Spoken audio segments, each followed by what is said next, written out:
Ganito ako guys magluto ng ampalaya. Ayan. Ginisa ko muna yung sibuyas, tapos ilagay natin yung ampalaya.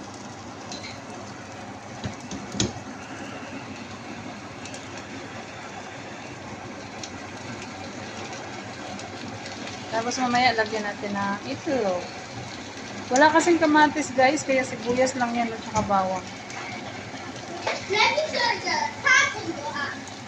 Okay na yan kasi yung kakain nito ay yung amo ko lang na lalaki.